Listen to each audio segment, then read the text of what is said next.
Hey friends, welcome back to Chronically Overdressed. I cannot believe that there are now over 25,000 of you out there. Now, I may not be a YouTube star, 25K may not be huge by internet standards, and my growth here has been quite slow, but steady. And I do get to talk about all the things that I care about and share what I've learned with you, and that's really what keeps me going. So I've been making content here on YouTube for 5 years now. I started in March of 2020. And I'm not gonna lie, there has definitely been moments of frustration, lots of imposter syndrome, and just wondering if I'm, actually reaching the right people. But through all of that, you have been here. Some of you have been here from the early days, and some of you have just recently found my channel. And I'm so grateful that you are a part of this little vintage loving community. I asked you to send in your questions about pretty much anything, how I film and edit my YouTube, vintage beauty tips, my personal style, or just random things that you're curious about. And I'll be answering a bunch of those today. And if you've ever shared with me how this channel has impacted you or any of my content, just know that those comments mean more to me than I can say. So thank you, really. I never really know how to kind of start these types of videos. It feels weird just to jump into the questions, but I guess that is what we're here for, right? I got lots and lots of questions from you guys, and they were all really fantastic. So thank you so much. There were a lot of kind of duplicate or very similar questions, so I've kind of grouped them together to try to stay a little bit on topic, I suppose, and I will do my absolute best. I do tend to ramble, and these become very chatty. I will try to cut back on that a little bit. There is I don't know, a handful of people out there that think that I just talk too much, which, you know what? Just don't watch this video if that's the case. Okay, we're gonna go ahead and get started. So this question was probably the most asked in various ways. How old were you when you started dressing in vintage? Or kind of what got you into it and keeps you passionate about vintage? So I actually did do a whole video on my vintage journey, kind of explaining how, it all happened. But basically, I was about 15 or 16 when I really I made a decision kind of to really start dressing in vintage. I started with just buying brooches and more accessories because that's what I could afford at the time. I would thrift everything, but I really kind of, I don't want to say blame because that sounds awful, but I attribute my love for vintage to my mom. So she was just an incredibly fabulous woman. And she was very much into old Hollywood and, very much into beauty and style. And she did wear vintage herself. She had a very eclectic style herself. But she was just always very well put together and, always had her hair and makeup done. And so, yeah, I think my love of just that whole look really I attribute to her. And we used to go thrift shopping constantly and vintage shopping. And yeah, so that's really where it all started. And then it was one of those, I was a fat girl and still am, but it was just the clothes just felt right to me when I would find something. It took me a long time to really understand the designs and the what eras, what looks were right for each era. It took a lot of time for me to understand, but the interest was there, and that's kind of where it started. There, I would say because I grew up in San Diego during the 90s, and pinup and rockabilly were really big in that area. So I think that was a pretty big influence, and most people go from like a goth look to maybe go into pinup or some sort of rockabilly. So, whatever alternative look you're going for. I think we all kind of start usually from that, and that's pretty much where I started. But I quickly got out of the pinup look. It wasn't really something that I was super comfortable with. It was just that was what was accessible, I guess, at the time. So yeah, I just turned 49, so I have been dressing in vintage since I was about 15 or 16. Yeah. Next question, how long have you been married? So Will and I will celebrate our 24th wedding anniversary this July. And yeah, he's amazing. Our marriage has been fantastic. And of course, we've moved all around the world. But yeah, 24 years this July. Okay, so does Will ever dress vintage with you? I've covered this topic slightly in the past. Yes and no. So he doesn't dress vintage during the week for work. He pretty much saves that for weekends or, any events or anything that we are doing together.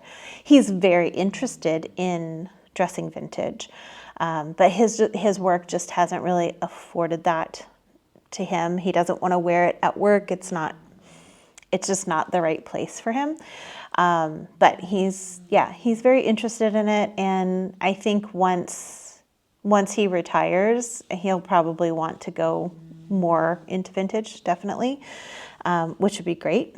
So, but it is, it's one of those weird things. I've never really shopped for men's vintage. And he's a bigger guy too, so I think it's a little bit harder to find stuff. But I don't know, maybe when I start to sew, I can make some items for him. How often do you and your husband have to move for his job? And is there any option of staying in Vienna or your favorite country? I know that you said he works for the UN. So there isn't really a time period that, we have to get out. That when we lived in Germany, we had 5 years. That was the limit. We could have potentially extended for longer, but it kind of throws everything off. So there is a time limit. So when he was working for the US government, 5 years is typically the limit that you can do. Sometimes you can extend to 7.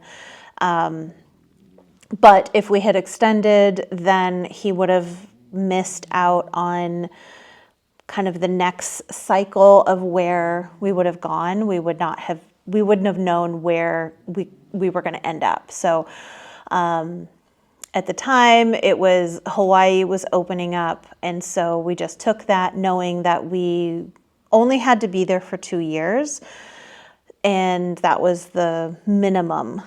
And so we figured we could handle 2 years, which we did. And then once that was up, we moved back to DC. And we could have stayed in DC forever, to be honest.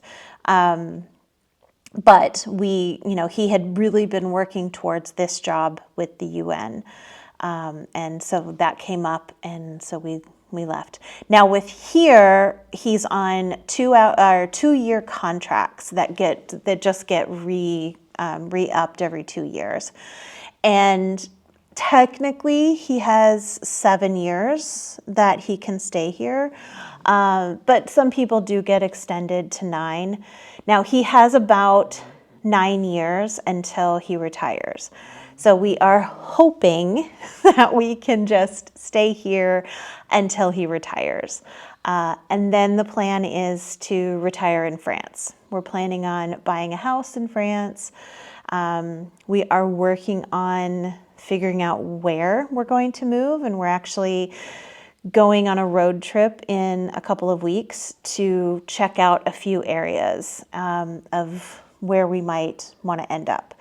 So right now we have kind of a long list of places that we love, but we really want to narrow that down. And then, I don't know, probably in the next 5 or 6 years, we want to buy a property and just, have it ready for us. So when we do retire, that's where we're going to go. Okay, so I'm really surprised that I got some questions about kind of my YouTube and how I do my YouTube stuff. I love to geek out on this stuff, so I appreciate you guys asking these questions. Okay, so the first question is, how many hours do you put into one of your videos? And it's kind of a hard question to answer because it's so different for every video. But I'll give you a couple examples. So, and I've never really timed it. I really should kind of write down exactly how long it takes me to do something. But just so you kind of understand my process. So let's take one of my series episodes. So obviously I'm doing research on the information, and then I'm writing the script. Then I have to kind of figure out what B-roll I need for the video, how I'm going to shoot it.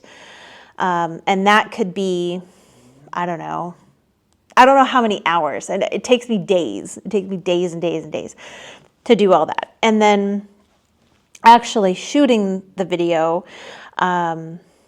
it's kind of weird. So you shoot, and then you could probably have a good hour and a half, maybe 2 hours of footage.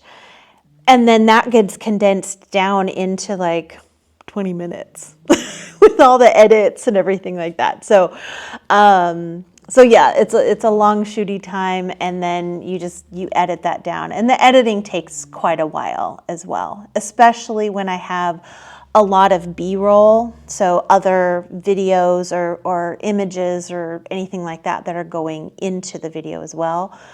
So that kind of gets edited in. And then if you have any graphics or anything else that goes into that gets counted onto that as well. So yeah, I mean, it takes multiple hours, multiple days. I would say that I spend, at the very least, 3 hours a day doing something for my content creation, whether it's for YouTube, my blog, or my other social media stuff. Whether that's, again, researching, writing, filming, editing, marketing, all of that stuff. I spend at least 3 to 4 hours minimum, sometimes more. Pretty much every day. And yeah, so it's a hard question to really answer. It's not like I clock in and clock out, but a lot of hours, a lot of time. Okay, this next one is about the equipment that I use.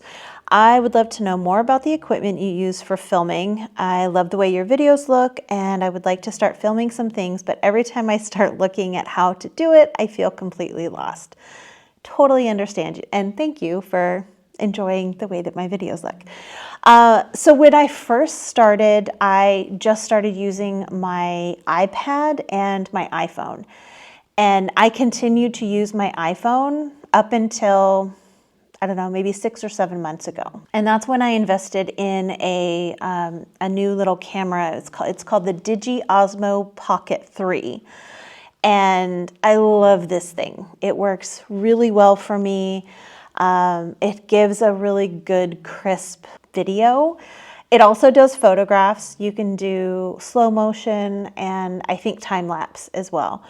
And the reason I like using this is because it has a built-in gimbal, which a gimbal is just basically a stabilizer for either your iPhone or whatever camera you're using. I do have a gimbal for my iPhone, which I highly recommend if you're going to be filming outside in the world, get a gimbal. It makes your shooting so much easier and much smoother. So the Digi Osmo 3, it has a built-in gimbal, and you can film in landscape and in portrait. It's really quick, and it's kind of inconspicuous. It's less inconspicuous than, shooting with your phone like this.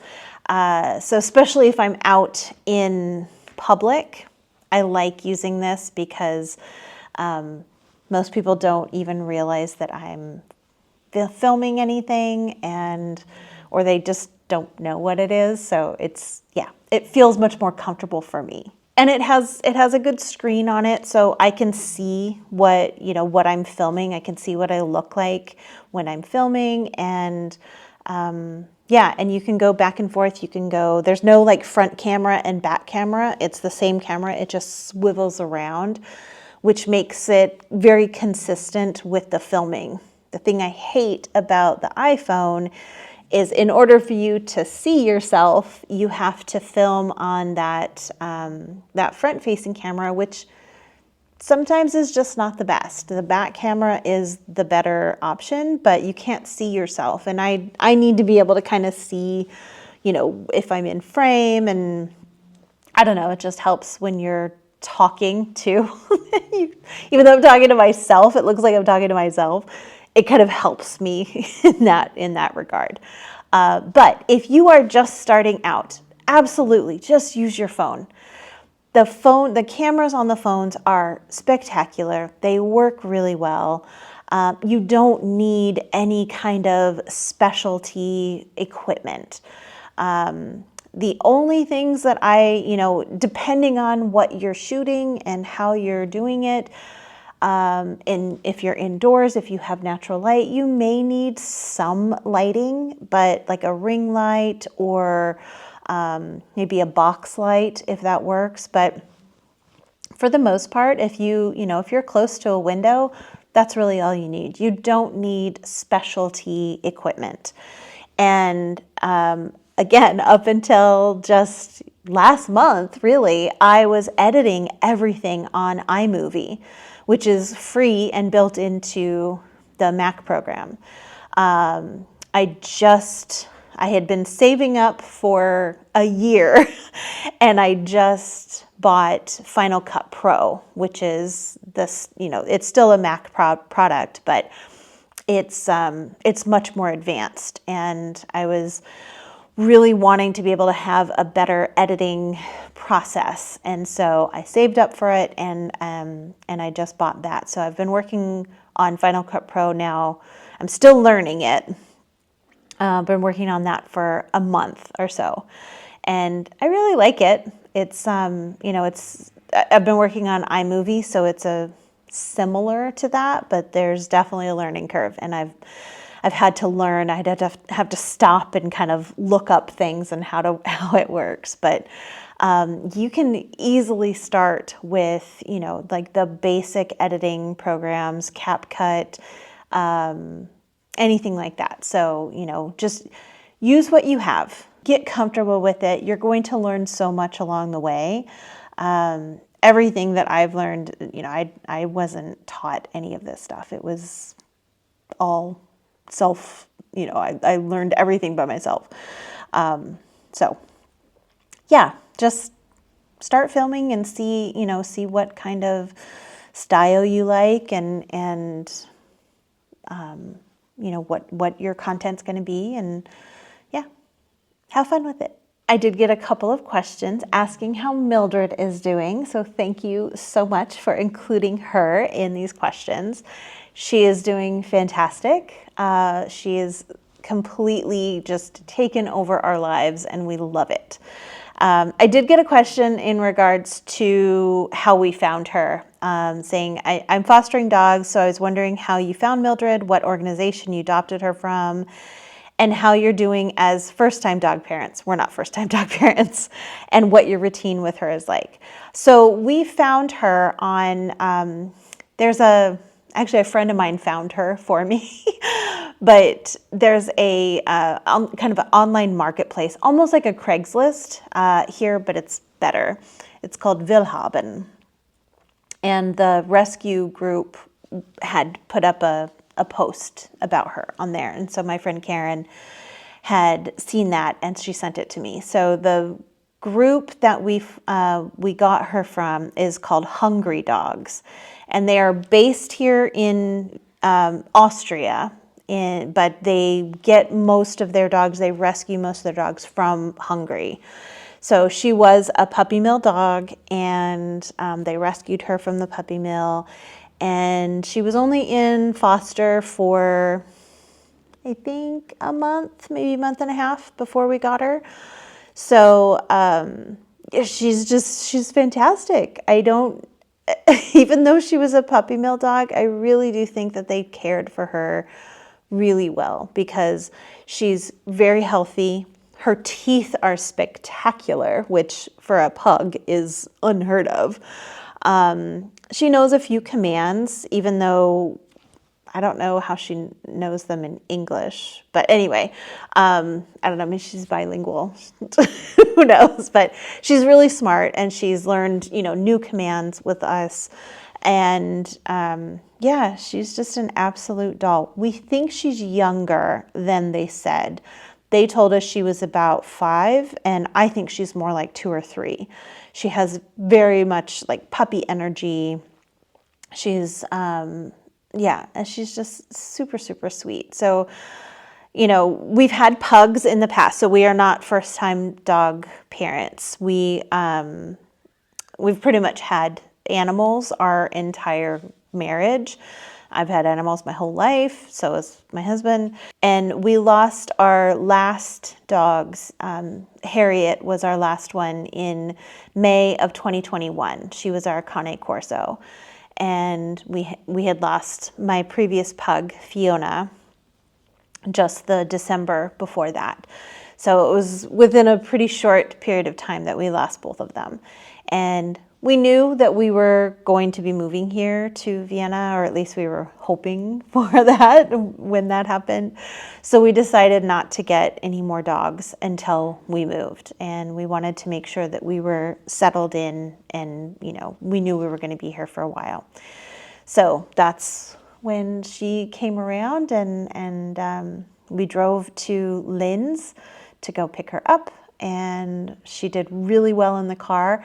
She's going with us on our 2-week France road trip, so I'm very excited to take her and have her experience all of that with us. But yeah, our routine is pretty much like any dog pug routine. She goes out first thing in the morning, Will takes her out, and then she comes back in and we snuggle in my chair, and I drink my coffee, and she falls asleep on me again. And then we go out a couple of times during the day, and she's, it's been great to get out and go on walks with her and stuff. And then, we do she goes out probably 3 to 4 times a day. We have a backyard, but we can only go back there to play. She can't go back there to go potty. But we have a place right across the street. It's really simple for us. And so we just kind of, do a little neighborhood walk around. So it's been fantastic to get out with her, and she's wonderful. I'm so, so glad that we found her. We got really, really lucky with her. Okay, I love this question. How do you dress and style yourself on low energy / bad mental health days? Asking because when those days hit, I don't have any energy and or desire to put effort in, and also to stand out. If I don't style my hair for that reason, then I feel silly to dress vintage with modern hair, so I kind of corner myself into having to put on jeans and just move on until I feel better. What is your method of dealing with such situations? Fantastic question. So for me personally, I know that I feel better when I get ready, when I get dressed and do my hair and makeup, even if it is the absolute bare minimum of what style I want. That is me personally. I understand that there are times that you can't even get to that point, and I get that. So there's also days where I absolutely don't do anything. I stay in my jammies or my comfies. I don't do my hair, I don't do my makeup, and I just want to rot all day. And I allow myself to do that because I don't know, I think we need to do that sometimes. I think that's really important. Obviously, if you have to go to work, if you have to go to school, if you have to do all these things, you can't just, sit home and rot. So here is my biggest tip when I have my style sessions with my clients is to create 2 to 3 hairstyles, makeup styles, and outfits that are your absolute bare minimum, easy, go-to, simple, you don't even have to think about it styles. And then keep those, you've got a basket of those. When those days happen, you can easily put together a look that is still put together. You can have that outward put together even if you're not inwardly put together. And it is your absolute baseline. That's your basic style. Because I guarantee you that baseline, that basic style is far more elevated than anybody else that's out there. And so you're going to look put together, even though you may not feel put together. And if you're the type of person like I am, that if your insides start to match the outside when that happens, then that's fantastic. If not, then it's just a way of kind of getting through the day. So for me, my go-to hairstyle, which is super simple, is just putting my hair back in my hair combs. I have, put them back. I can put my hair in a hairnet. I can put it in a snood then. I can put my hair back into a barrette or a ponytail or something like that. But it still gives that very, very, very basic vintage look for me. That is low effort and really simple to do. So whatever that may be for you, figure out 2 to 3 hairstyles that you are so good at and you've done them so many times that you could literally just do them with your eyes closed. They're really simple for you. And that may just be a ponytail. It may be just a low bun. You don't have to have elaborate hairstyles to be seen or be viewed as vintage. So, don't put so much pressure on yourself. Give yourself some grace. And there's nothing wrong with putting on a pair of jeans and, a cute top and just wearing a ponytail or a low bun or low chignon. That's absolutely 100% valid. But that, maybe there are days that you don't want to do any of it. And that's okay too. You don't have to be vintage 100%. You have to do what's going to make you feel good and get you through that, that bad mental health day. So you just kind of have to figure out what that is that makes you feel better. Like for myself, I always feel better when I've taken a shower and I've gotten ready. Even if I'm not going anywhere or doing anything that day, as long as I've done my bare minimum. And I have about 3 or 4 dresses that are super comfortable, really easy to put on.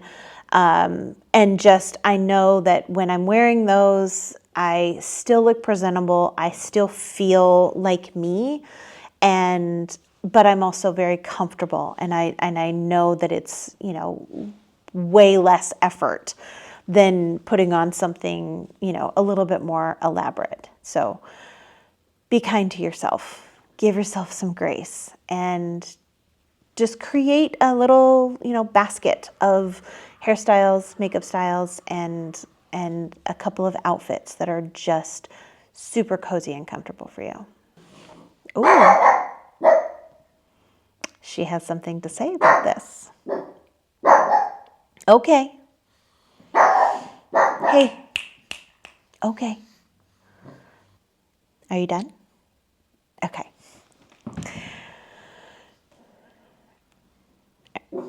No, you're not done?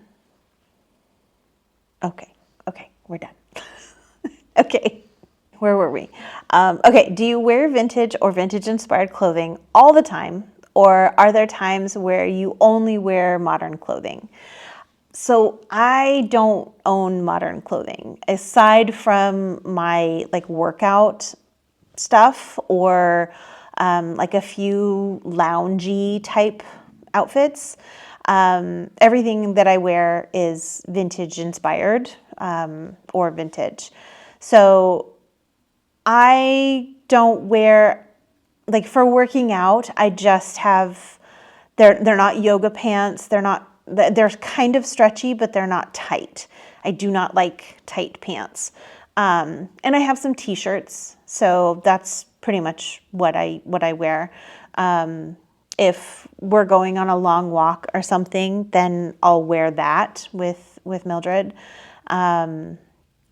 But yeah, for the most part, I am always in some sort of vintage or vintage inspired.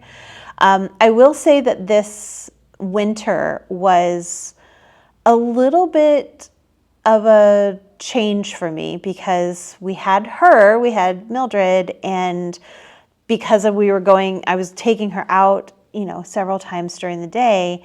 I didn't want to, put my stockings on and wear a dress and wear, I just wanted to be able to quickly go out and go with her. So I was wearing my comfies, my like workout stuff for longer periods of time than I normally would during the day. So I would really only get dressed into my vintage stuff if I was going out somewhere or if I was filming or something like that. So I spent a lot more time in my soft pants, is what I like to call them. I also have these pants from Halara that I really like. And they look like regular trousers, but they call them my soft pants because they have elastic in the back and they just pull on. There's no fasteners or anything like that.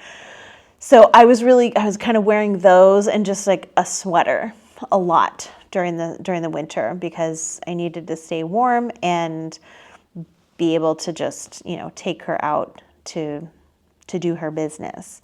But now that it's spring and everything, I can wear my dresses and feel comfortable and not worry about it unless it's really windy outside.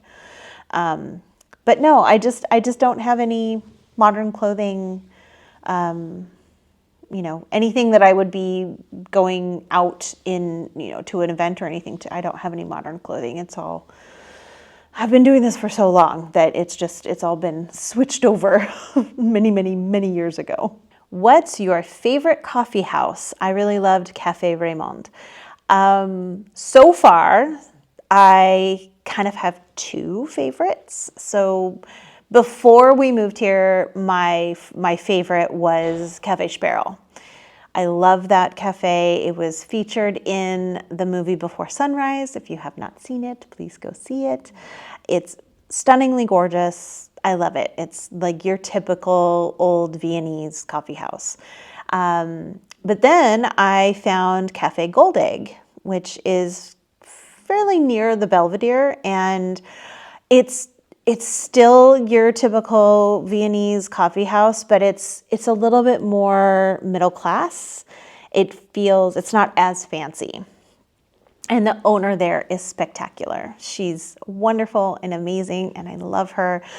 And the food's great, the coffee's great, the service is great, and it's just a beautiful cafe. So those are my two favorites at the moment. But my friend and I are taking time to visit all of the Viennese coffee houses. So who knows? Maybe I'll find another favorite too. This is an interesting question. Have you always been good at making new friends in the places you live? This would be the hardest part for me. Yeah, I that's the easy part for me. Making friends wherever I go has been fairly easy for me. I'm very outgoing. I will talk to anybody, and I make a big effort to try and find friends and people in my area to spend time with. When we moved here, there's an online Facebook group for women here in Vienna. And so I pretty much put out an ad, like a personal friend ad. And I, kind of listed all the things that I'm interested, who I am, and what I like to do, and it was basically like, hey, if you want to be my friends, please contact me. And I got some people who were like, heck yeah, let's be friends. And we are now friends, and we get to spend time together. And that's pretty much how I made my friends here in Vienna. And I've done things kind of similarly in all the other places that I've lived. My hard thing is maintaining those friendships when I leave. That's the hard thing for me, because even though I try to make as much of an effort as possible, I feel like for a lot of people, the object permanence thing happens where if I'm not physically there, it's hard for them to remember that I exist. So that's my difficulty, is maintaining those friendships long term when I'm no longer around. I have a select few that have, continued their friendships with me as I've moved around the world. And of course, those people are incredibly dear to my heart. But I think that's the hardest part for me is that maintenance, is keeping those friends even though I'm not physically there anymore, rather than meeting them and seeing them when I'm there. That seems to be a little bit easier. But again, I'm pretty outgoing, and I will talk to anybody. And the older we get, it's more effort. It's a lot more effort that needs to be made to not only make friends, but also maintain the friendships as well. So, that's how that's happened for me. So these two questions kind of go hand in hand a little bit.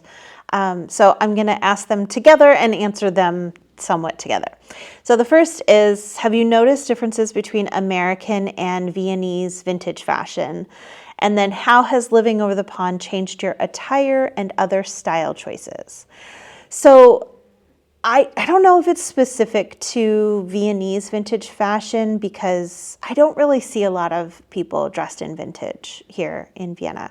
But just style in general in Vienna, there's an elevated style for everybody, it seems. You don't see people in yoga pants. You see a lot of tennis shoes. Everybody wears tennis shoes here because there's so much walking. But even with those tennis shoes, their style is elevated for somehow. I wouldn't necessarily, they're not super chic like, you find in Paris, but they're very well put together. And they're very big on trends here. So they all kind of wear the same coat. Like they all wear the same kind of trench coat. They all have this same kind of bag, this like backpack that folds over on the top kind of bag. So it's it seems to be very trend driven here, especially with the younger, like college age people. Sorry. My age is showing. But yeah, there's I don't know, everybody seems very well put together, very, thoughtful in their fashion. But yeah, I don't really see a lot of vintage people dressed in vintage around. I will say this happened this weekend, and it's happened a few times when I've seen people in the wild in vintage. I am always trying to make eye contact. And because the language barrier, I don't just run up to them and say hello. But I saw this guy who was fully decked out in vintage. We were at the flea market this weekend, and my husband was like, hey, look at that guy.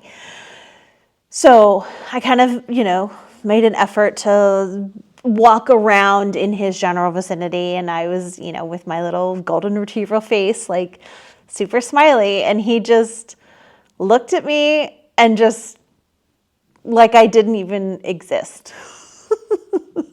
I was like, oh, okay. And I smiled and kind of like, I like to try to at least do like a smile or like a nod or something of like, hey, and yeah, it didn't work. And that's happened a couple of times here. And I don't know if it's just, I know that the Viennese people are very private and they're very, I don't know, everybody says that the Viennese people are rude and that they're not very nice. I don't find that to be true, except in situations like this, maybe. But anyway, yeah, I don't see a lot of other vintage, at least my style of vintage. The vintage that is very popular here is the 70s, 80s, and 90s type vintage. So, yeah. I guess that's the difference. But as far as just style in general, yes, I do see a difference in kind of the elevated, the style here. And then how has living across over the pond changed your attire and other style choices? So in practical terms, it's very windy here. So I'm having to wear more trousers. Boo. But I've also taken to sewing in curtain weights into my skirts and dresses so I can try to wear skirts and dresses even though it's windy. But on some days it's so incredibly windy. It's insane. And it just kind of like whips around. It's not even just like a constant breeze. It just kind of whips around. So you just have to wear trousers. So that's one practical change that has definitely altered since I've moved here. And my footwear. I once again have developed plantar fasciitis. I got it when I lived in Germany. It went away when I moved to the States because, of course, we don't walk anywhere in the States. And then I got it again. As soon as we moved here, I developed it again. So my footwear has changed drastically. So much more practical. I do wear tennis shoes or, trainer type shoes quite often, especially if I'm doing a lot of walking, if I'm running errands. Yeah, so I don't get to really wear a lot of really cute shoes much anymore because there's so much walking to do here. But as far as, my kind of aesthetic or whatever, I don't know if it's changed so much. The Viennese people, and I think most of Europe in general, is just, they don't seem to be in love with color. They don't. They wear a lot of neutrals. So I wear a lot of color, and that's very different, but that's not going to change. That it doesn't change that for me because other people are doing that. So, yeah, I think those are the two major things is just wearing trousers, sewing in curtain weights into my skirts, and my footwear choices.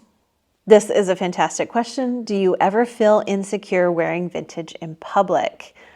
Heck yeah. Yeah. I mean, on the whole, no. It's my entire wardrobe. So if I did, I would be in a big trouble. I wouldn't leave the house. But there are certain things and certain instances where I will feel insecure.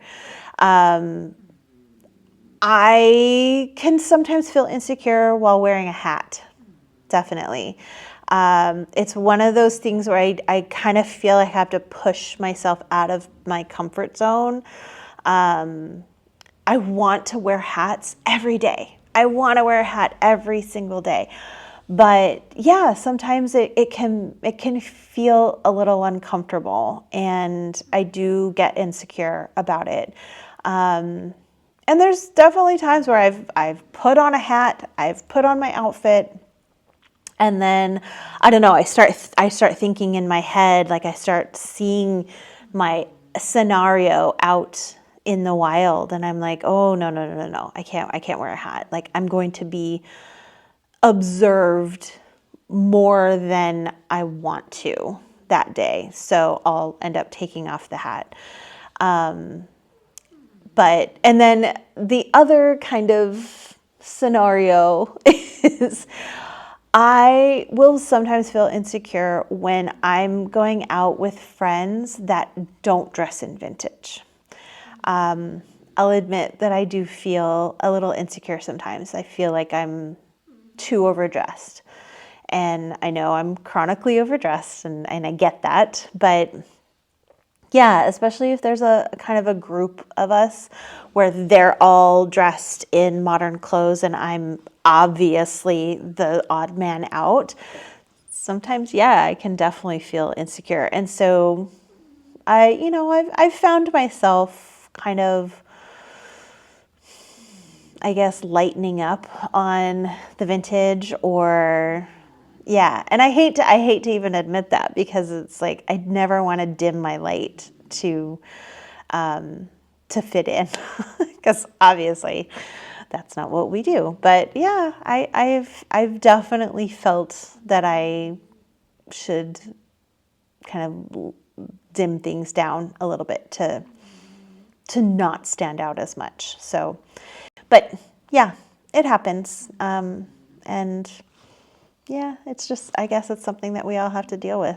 Okay, favorite place you have ever lived? I mean, I know it's cliche, but Vienna so far. I absolutely love it here. I will say there's a lot that I miss about Germany. I really, really enjoyed living there. And there's so much about it that I miss that we just don't have here. Culture-wise, food-wise, but other than Hawaii, I've really enjoyed everywhere that we've lived. I loved Baltimore. I absolutely loved Baltimore, and it will always have a very special place in my heart. I'm from San Diego, and I love San Diego. I loved Raleigh. We lived in Raleigh for many years, and I loved Raleigh. And DC. I've really enjoyed pretty much everywhere that we've lived, aside from Hawaii. What was your very first vintage purchase? I don't know the specific one, but it must have been a brooch. I honestly can't remember. I have two dresses that I purchased a gazillion years ago. They don't fit. One of them I'm keeping like for the rest of my life, because it was the dress that I wore on my first date with Will. So I will always keep that dress. But another dress I'm actually selling pretty soon, because yeah, it just doesn't fit anymore. It's too short. It's really adorable. It's this beautiful 50s kind of sheer black dress. But yeah, I think my very first vintage purchase was a brooch. I don't know which one. I highly doubt I even still have it, to be honest, because I've kind of cycled through brooches. But yeah, I think that would probably have been my first vintage purchase. Curious about your favorite vintage reproduction brands. I mean, it is no secret that I love Emmy design. I have a lot of Emmy items, and because they are pretty size inclusive, that's a bonus. Yeah, I have not been shopping. I haven't shopped a lot lately.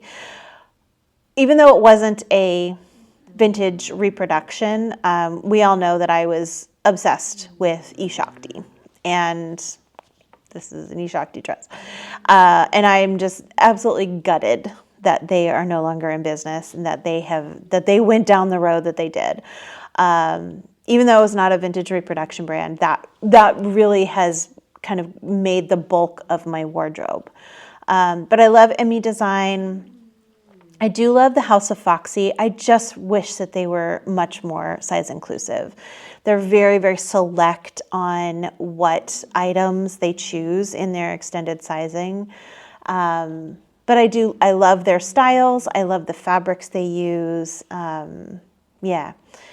But other than that, I don't know.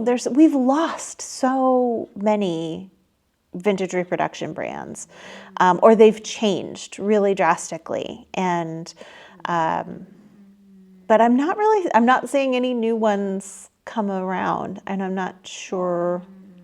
I don't know what that says about the vintage community, but yeah, I'd probably have to say Emmy Design is right now my favorite reproduction brand. Okay, this one is good. Any tips for a baby vintage person overwhelmed knowing where to start researching? Totally understand. And I wish that there was just a simple answer. But I've done several videos that could help you. I will link them here for you. I've done one just, like 8 simple tips to make vintage style work in real life. So using classic lines. And then also another one, how to start dressing in vintage, creating a classic look with confidence. Those might be really good resources. And then I've done a 1930s details and a 1940s details with kind of source books to help with the research project. But honestly, Pinterest, Instagram, just kind of creating your own mood board or Pinterest board of styles that you love. Like, don't worry so much about the research aspect as far as, what era things. Just start with what you like visually, quickly. You see this, oh, I love this. I'm going to put this into a board. And then you can start to go through and figure out, okay, so based on, this resource, this book that I have that, like the 1930s, 1940s, 1920s source books, I have them in my favorites. They're on Amazon. They are valuable resources. Looking at something like that, you start to understand what the lines look like, what the details look like for each era. And yeah, you just kind of have to figure out what is going to be comfortable for you, what you like. And, you can mix and match those styles. You don't have to stick with one particular era. And yeah, I mean, the whole point of this is to have fun with it too. You don't take it so rigidly. Just have fun. Find items that you like, find people that inspire you, and, try to recreate an item or an outfit that you've seen online with stuff that you have in your closet already, maybe. So yeah, it's just, take in as much information. There's so much here on YouTube, so much on Instagram, so much on Pinterest. There's a lot of information out there. So, and again, I've got a bunch of videos myself, so feel free to go watch those. Okay, next up, where do you buy vintage style clothes or accessories in Vienna? I haven't bought anything vintage style clothes and I don't think I've bought any accessories here in Vienna either. To be honest, I don't shop in stores. I don't shop in person very often for clothing. I'm almost entirely online. So yeah, I wish I could help with that. There's one place that I've been to. I bought a gift for a friend, and they do have, oh, I take it back. I have bought a few brooches at this place. It's called Kunsthandel Pichler. And it's a darling little shop, and it's owned by a mother and daughter duo. And they have really beautiful brooches and rings and you know, kind of jewelry type stuff, but also little housewares. So I've bought a few brooches from them, and some gifts for people. And yeah, so, but most of my accessories I try to thrift, or, you know, I find at flea markets, that kind of stuff. So I wish I could answer your question better, but yeah, I haven't done any clothing shopping here in Vienna at all. I love this question. If you had to have a capsule wardrobe, what would you choose? So I could probably live in shirt dresses, cardigans, and A-line skirts for the rest of my life. I would be incredibly happy with that. I'd probably have to throw in a pair of trousers as well in there. But yeah, I mean, any sort of combination of, you know, a shirt dress or a button-down shirt, trousers, A-line skirt, and shirt dresses. That would be my absolute perfect capsule wardrobe. Okay, this one's a little serious, and honestly, I was a little hesitant to even add this in here, but I think it's important to talk about anyway. I'm going to ask the question, but I will not ask it the way they asked it because I refuse to use his name. So has the current president of the United States caused havoc in your life yet? Just curious and hope your life is not affected. So no, personally, we have not been affected yet, but I am completely aware of how much privilege I have. I am a white cis-het woman, and I did not take my husband's last name. So if the SAVE Act passes, then I don't know, we may still have issues because we live abroad, but no, but just because it hasn't affected us personally, I mean, it has affected us in the sense of our 401k, but we're hoping that in, 10 years or so when we do retire, that everything will have worked out by then, hopefully. But this current regime has absolutely affected people that I love, and I'm sure it will continue to do so, and eventually I'm sure it will come down to affecting us as well. There's a kind of a looming possibility, because even though my husband works for the UN, they get a lot of money from the US, and his agency gets a lot of money from the US. So if for some reason they decide to take that away, that could affect his job, definitely, and that could affect our status here. So we're very fortunate that right now, no, it hasn't affected us personally. But it's one of those things that, yes, we are so glad that we are out of there, and we really have no intention of going back. But there's a weird, I can't really call it survivor's guilt, but there's kind of a weird feeling of guilt because we're away from it. And there's not a whole lot we can do from over here. But I will still do whatever I can and fight for all of those people who are incredibly affected by this regime. And yeah, so thank you for asking. And it's a sucky situation, and I wish it wasn't so.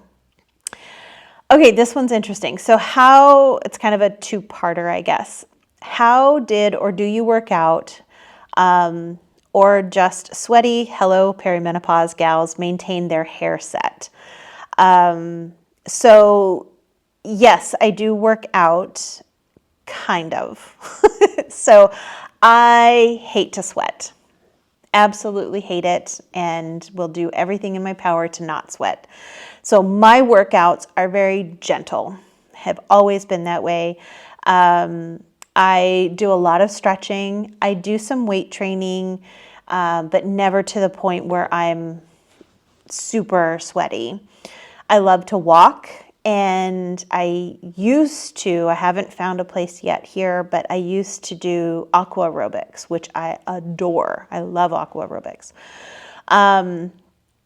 So I'm definitely not the best person to ask this question because I just don't work out hard enough to really get sweaty. But from what I've heard, especially in my hair group, my vintage hair group on Facebook, this is a topic that gets talked about quite a bit. So from what I understand, people will just put their hair in pin curls, and then they'll just work out, and it kind of is a little bit of a wet set. So you're using the sweat to kind of reactivate the set. But it's very, very important to make sure that your hair dries completely before you take out those pin curls. I know some people are going to think that's disgusting and gross, but whatever. It's I don't have a problem with it. I mean, we sweat all the time anyway. Like I sweat when I sleep, definitely. But, I keep a satin bonnet on, and it just, I don't know, it seems to be fine. If there's any other people that are willing to talk about this in the comments, I'd very much appreciate if you answered for this. But yeah, I mean, part of the question was just, how do I work out? So yeah, I do. I have a regular kind of stretching cardio routine. I do some weight training. I walk a lot. And when I can find a aqua aerobics class, I will definitely be starting that as well. All right. What accessories do you consider indispensable in a vintage wardrobe? Now, for me personally, that would have to be brooches. I couldn't imagine not having brooches. So, and I don't know, there's something about brooches that elevate any outfit, really, whether it's vintage or not. I think it's a great way to, show personality, to show some whimsy. It just, yeah, I love brooches. I think that they are a really great addition to any wardrobe. Okay, I love this question. Is there something when it comes to vintage hair you just can't do? Yes, there's actually several things that I can't do. Some because my hair just doesn't do it, and some that I just don't have the ability to do it. So we all know that my hair is naturally curly. So any kind of like smooth or really sleek hairstyle, like the page boy, I can't. And my hair will not do it. I guess maybe if I like really put it through like a heat process or something, it could maybe do that. But yeah, my hair's not going to do any sort of like super sleek style. I have never been able to adequately do a French twist. I don't know, my hands can't figure it out. And I end up with this like massive thing on the top of my head that looks really, really weird. So no, I've not been able to do a French twist. And then I can't do braids. I can do the basic kind of 3-strand braids, kind of, but I never learned how to braid anything other than that. I would love to do a French braid or a Dutch braid or any of the other braids, but I never learned how to do those. So, I mean, even my basic braid it's kind of sloppy. It's not very good, to be honest. So yeah, I mean, there's definitely things that I can't do with my hair, just because I can't do it or because my hair won't let me do it. Very special request from my dear friend Jane. She has requested to see all of my lipsticks lined up in a row, but this is as good as it's going to get. This is my lipstick drawer. I hope you enjoy that, Jane.